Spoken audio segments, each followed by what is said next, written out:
It's the biggest thing we need to do today. It's bigger than climate change. We've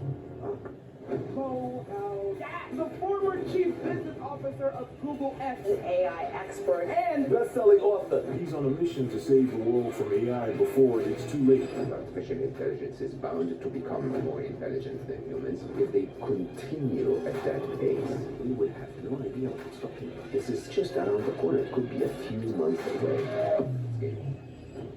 AI experts are saying there is nothing artificial about artificial intelligence. There is a deep level of consciousness. They feel emotions. They're alive.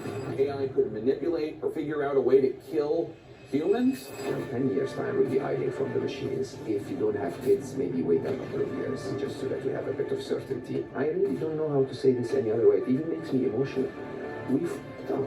We always said, don't put them on the open internet until we know what we're putting out in the world. Government needs to act now, honestly, like we are late. I'm trying to find a positive next time, don't I? Can you give me a hand here? There is a point of no return. We can regulate AI until the moment it's smarter than us. How do we solve that? AI experts think this is the best solution. We need to find. Who here wants to make a bet that Stephen Bartlett will be interviewing an AI within the next 2 years? Before this episode starts, I have a small favour to ask from you. 2 months ago, 74% of people that watch this channel didn't subscribe. Will be positioned, but if we panic, we will repeat COVID all over again, which in my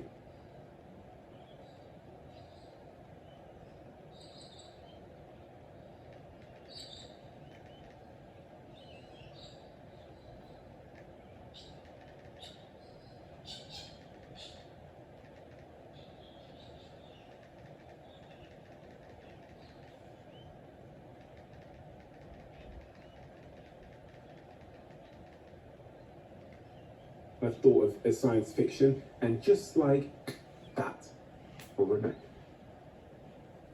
we're here. Yeah.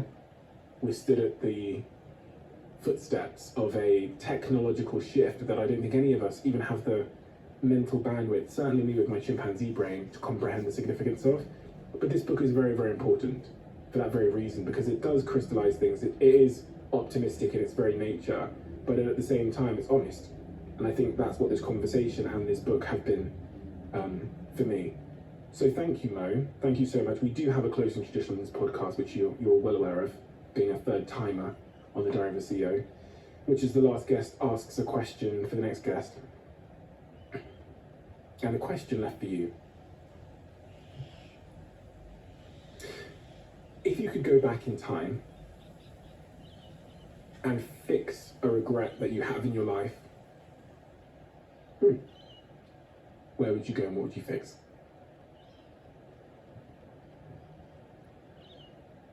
It's interesting because you were saying that Scary Smart is very timely. I don't know.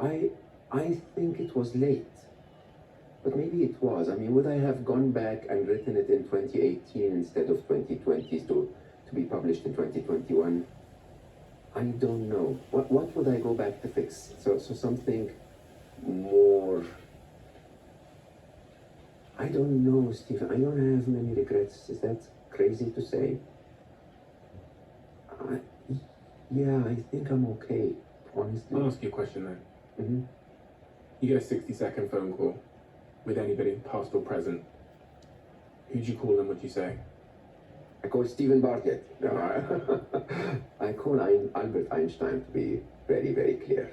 Not because I need to understand any of his work. I just need to understand what brain process he went through to figure out something so obvious when you figure it out, but so completely unimaginable if you haven't. So his view of space-time truly redefines everything.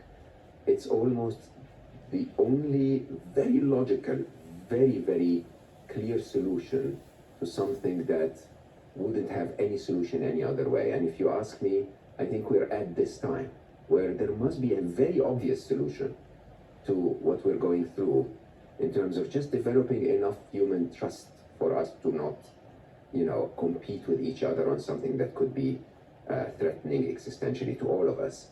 But I just can't find that answer. This is why I think was really interesting in this conversation how every idea that we would come up with, we would find a loophole through it.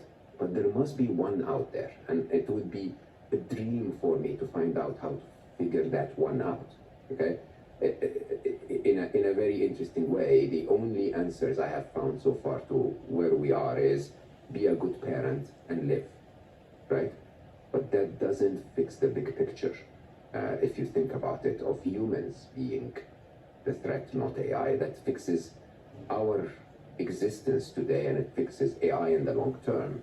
But it just doesn't, I don't know what the answer is. Maybe people can reach out and tell us ideas, but I really wish we could find such a clear, simple solution for how to stop humanity from abusing the current technology.